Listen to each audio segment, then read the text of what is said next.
Hello students, मैं विकास और मैं आप सभी का नॉलेज बीम यूट्यूब चैनल के एक नए वीडियो में पुनः स्वागत करता हूं। स्टूडेंट्स, आज की वीडियो में मैं क्लास 12 के विद्यार्थियों के लिए यूपी बोर्ड एग्जाम 2022 का इंग्लिश का क्वेश्चन पेपर आपको आंसर के साथ इस वीडियो में शो करने वाला हूं। तो मैं वीडियो स्टार्ट करूँ उससे पहले आपको बताना चाहूँगा, यदि आप यूपी बोर्ड एग्जाम 2022 का और भी सेट का जो है इंग्लिश का पेपर देखना चाहते हैं आंसर के साथ, तो हमारे टेलीग्राम चैनल को ज्वाइन कर लें। वहाँ पर मैंने पेपर का जो लिंक है वह शेयर किया हुआ है। तो हमारे टेलीग्राम चैनल का लिंक इस वीडियो के डिस्क्रिप्शन में दिया गया है। तो जैसा कि देख सकते हैं, यह कक्षा 12 के लिए जो है 2022 का इंग्लिश का क्वेश्चन पेपर है। तो यहाँ पर जो निर्देश है उन्हें आप पढ़ सकते हैं वीडियो को रोककर अच्छे से।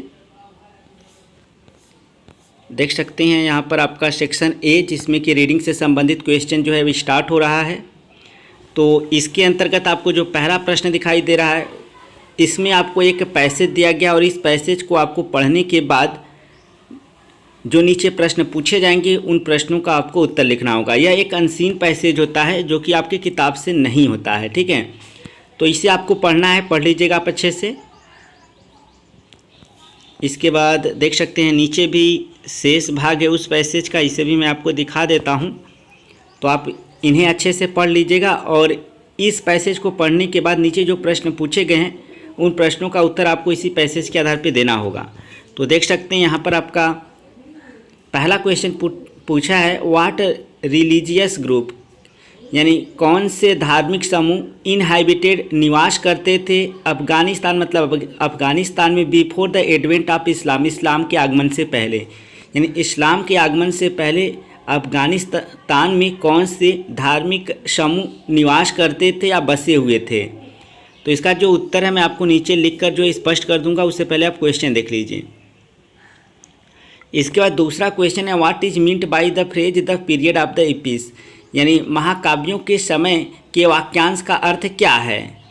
इसके बाद तीसरा क्वेश्चन है, what was Takshashila famous for, यानी तक्षशिला किसके लिए प्रसिद्ध था। इसके बाद चौथा क्वेश्चन है, what has been common to the people of Afghanistan and parts of central Asia despite their differences religions, यानी अफ़गानिस्तान के लोगों और मध्य एशिया के लोगों के बीच उनके डिफरेंस रिलीजन्स यानी भिन्न भिन्न धर्म के बावजूद क्या समानता है। तो क्या समानता है ये आपको मैं लिखकर नीचे जो है दिखाऊंगा। इसके बाद देख सकते हैं ई वाले क्वेश्चन में पहला दूसरा तीसरा करके क्वेश्चन पूछा है, कह रहा है which word in the passage means arrival और कमिंग, यानी गद्यांश में किस शब्द का अर्थ आगमन होता है या आना होता है। इसके बाद दूसरा कह रहा है कि what are meant by monuments and monasteries, monument मतलब स्मारक और मोनेस्ट्रीज मतलब मठे, इनका आपको जो है क्या अर्थ होता है बताना है। इसके बाद तीसरा है give the synonyms of entirely, यानी इंटायरली का आपको जो है पर्यायवाची शब्द बताना है। तो इनका जो उत्तर देखिए मैंने यहाँ पर लिखा हुआ है। तो पहले वाले क्वेश्चन का उत्तर देख सकते हैं किस तरह से मैंने लिखा है, largely Buddhist inhibited Afghanistan and part of central Asia before the advent of Islam, यानी इस्लाम के आगमन से पहले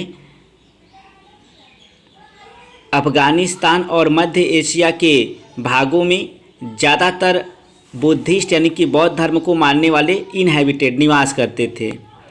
इसी तरह से आप देख सकते हैं, कह रहा है what is the meant by the phrase the period of the epics, epics के समय के वाक्यांश का मतलब क्या है, यानी महाकाव्य के समय कि वाक्यांश का फ्रेज का अर्थ क्या है। तो देखिए यहाँ पर लिखा है द फ्रेज यानी वाक्यांश the period of the epics, ऐसे ही स्टार्टिंग कीजिएगा। मीन्स यानी इसका अर्थ है the period of the Ramayana and the Mahabharata, यानी रामायण और महाभारत का समय। इसके बाद देख सकते हैं आपका what was Takshashila famous for, तो यहाँ पर मैंने इसका उत्तर लिखा है, आप लोग देख लीजिएगा, ठीक है। इसके बाद आपका डी वाला क्वेश्चन है, तो इसका भी आंसर मैंने यहाँ पर लिखा हुआ है। अगर स्पष्ट रूप से न दिख रहा हो तो वीडियो की क्वालिटी बढ़ा लीजिएगा। इसके बाद आपका ई वाले में जो है कमिंग या अराइवल का जो है आपको मीनिंग जो है पैसे में फाइंड आउट करना था, तो एडवेंट मतलब आगमन होता है, यह हो जाएगा। इसके बाद आपका देख सकते हैं मोनूमेंट्स एंड मोनेस्ट्री वाला, यहाँ पर मैंने जो है इसका अर्थ लिखा हुआ है। और इसके बाद आपको सिनोनिम्स बताना था इंटायरली का, तो यहाँ पर कम्प्लीटली मतलब पूरी तरह या आप लिख सकते हैं, ठीक है।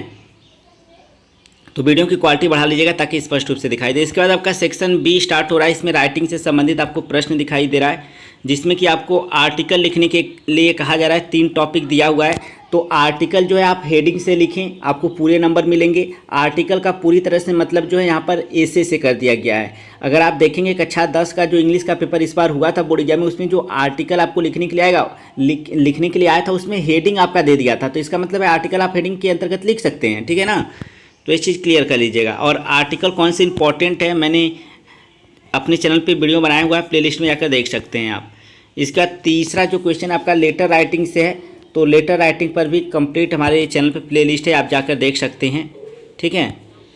बहुत ही आप हमेशा एक पर्सनल लेटर याद रखें, वो पर्सनल ज़रूर पूछा जाएगा, देख सकते हैं यहाँ पर भी पूछा गया है। इसके बाद जो है आपका सेक्शन सी अर्थात ग्रामर का जो क्वेश्चन है वही स्टार्ट हो रहा है। तो इसमें आपको सही विकल्प का चुनाव करना है। तो इसमें आपका देखिए पहला जो क्वेश्चन है कह रहा है that which can not be corrected is called, यानी जिसे सही नहीं किया जा सकता है उसे क्या कहा जाता है। तो उसे जो है इनकॉरिजिबल कहा जाता है। तो मैं इसे जो है टिक कर देता हूँ, ठीक है, इनकॉरिजिबल। इसके बाद हम लोग आगे बढ़ते हैं। A phrase a bone of contention means, यानी झगड़े की जड़ वाक्यांश का मतलब है। अब बोन ऑफ कंटेंशन इसमें होता है झगड़े की जड़। तो यहाँ पर देख सकते हैं आपका जो है ऑप्शन दिया हुआ है रीजन ऑफ क्वेरल, ठीक है। तो यही जो है हमारा जो है सही ऑप्शन है। इसके बाद यहाँ पर देख सकते हैं आपका सी वाला जो क्वेश्चन है, आपको सिनोनिम्स बताना है। बेन, बेन मतलब अभिशाप होता है। तो आप यहाँ पर जो है कर्ज जो है आपका सही है, ठीक है। इसके बाद हम लोग आगे बढ़ते हैं।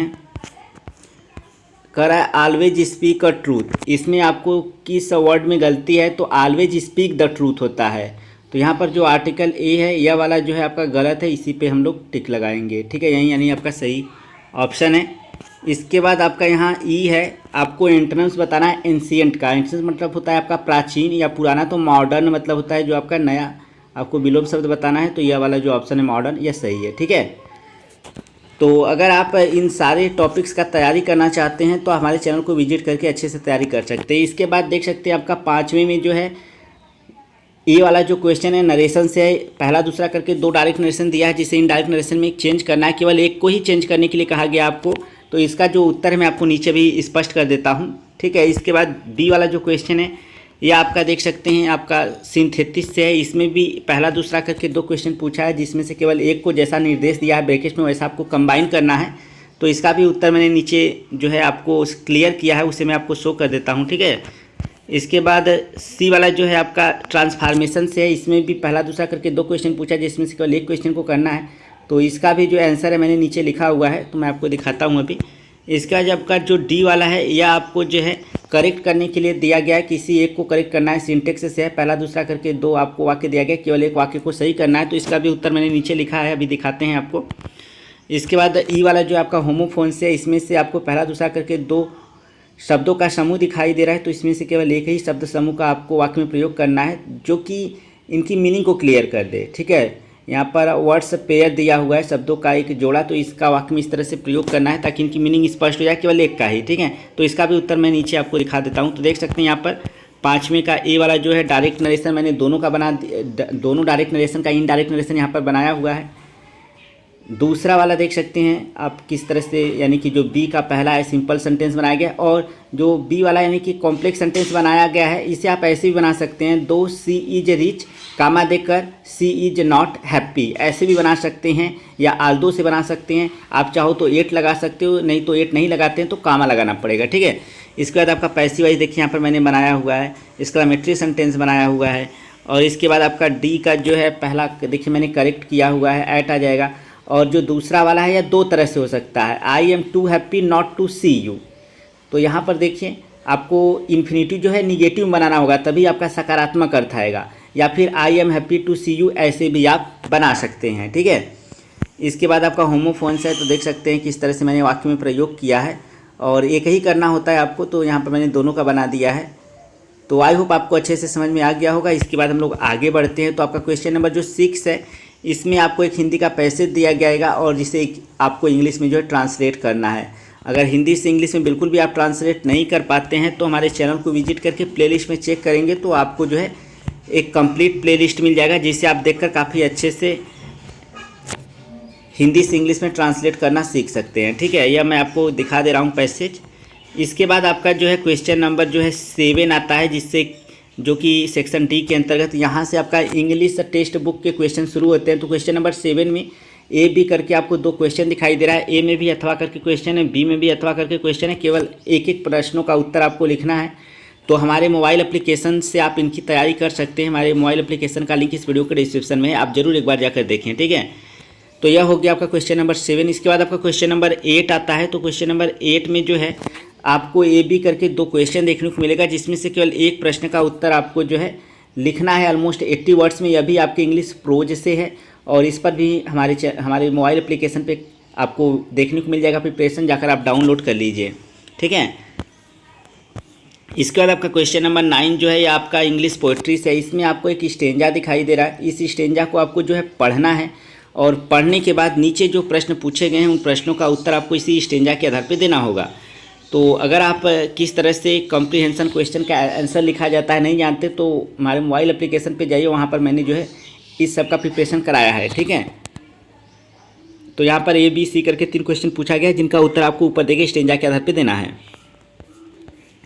इसके बाद आपका क्वेश्चन नंबर जो 10 है, इसमें आपको सेंट्रल आइडिया लिखने के लिए 3 पोएम दिया गया है। केवल एक पोएम पर आपको सेंट्रल आइडिया लिखना है। तो इन तीनों पोएम पर मैंने सेंट्रल आइडिया आपको अवेलेबल कराया है, जाकर आप हमारे मोबाइल एप्लीकेशन पे चेक कर सकते हैं, या फिर हमारे वीडियोस में भी चेक करेंगे तो भी आपको मिल जाएगा। इसके बाद आपका क्वेश्चन नंबर जो 11 है, इसमें आपको देखिए ए बी करके 2 क्वेश्चन पूछा गया है, जिसमें कि अथवा अथवा करके भी आपको प्रश्न दिखाई दे रहा है। इसमें से ए वाले से एक क्वेश्चन का उत्तर लिखना है और बी वाले से भी एक क्वेश्चन का उत्तर लिखना है, जो कि आपके इंग्लिश सप्लीमेंट्री से है। और इस टॉपिक का भी प्रिपरेशन हमारे मोबाइल एप्लीकेशन पे है, वहाँ से जाकर आप अच्छे से तैयारी कर सकते हैं। इसके बाद आपका क्वेश्चन नंबर 12 जो कि लास्ट क्वेश्चन है, यहाँ पर भी आपको ए बी करके 2 क्वेश्चन दिखाई दे रहा है, जिसमें से केवल एक क्वेश्चन का उत्तर आपको लगभग 80 शब्दों में लिखना है। यह भी आपके इंग्लिश सप्लीमेंट्री से है और इसका भी प्रिपरेशन हमारे मोबाइल एप्लीकेशन पे आपको देखने को मिल जाएगा, वहाँ पर जाकर आसानी से आप इसको तैयार कर सकते हैं। तो ज़रूर आप लोग हमारे मोबाइल एप्लीकेशन नॉलेज बीम को प्ले स्टोर से इंस्टॉल कीजिएगा। आपके इंग्लिश के प्रिपरेशन में काफ़ी अच्छा एप्लीकेशन है। और साथ ही साथ अगर आप और भी जो एग्ज़ाम हुए थे इंग्लिश का 24 जिलों को छोड़कर उन जिलों का पेपर अगर आप देखना चाहते हैं आंसर के साथ, तो हमारे टेलीग्राम चैनल को ज्वाइन कर लीजिए। और साथ ही साथ इस वीडियो के डिस्क्रिप्शन में मैंने अपने knowledge beam real blog channel का जो है लिंक दिया है। वहाँ पर मैं एजुकेशन से हटकर आप लोगों के लिए वीडियो लाऊंगा, अपना एक्सपीरियंस शेयर करूँगा, तो आप उसे ज़रूर सब्सक्राइब कर लीजिएगा। और उसी चैनल पे मैं आप लोगों को गाइड भी करूँगा कि आपको इंटर के बाद किस डायरेक्शन में अपनी एजुकेशन को जारी रखना चाहिए, ताकि आप अच्छा करियर गेट कर सकें। तो ज़रूर उसे सब्सक्राइब कर लीजिएगा। लिंक वीडियो के डिस्क्रिप्शन में मैंने दिया हुआ है उस चैनल का। अभी वहाँ पर हमारे फ्रेंड्स जो हैं काम कर रहे हैं, तो मैं भी जो है एग्ज़ाम के बाद आप लोगों के खाली होता हूँ, तो आप लोगों के लिए वहाँ पर वीडियो लाऊंगा। तो इस वीडियो में फिलहाल इतना ही। वीडियो पसंद है वीडियो को लाइक करें, चैनल पर पहली बार तक चैनल को जरूर सब्सक्राइब कर ले। तो मिलते हैं नेक्स्ट वीडियो में, तब तक के लिए thank you so much watching this video.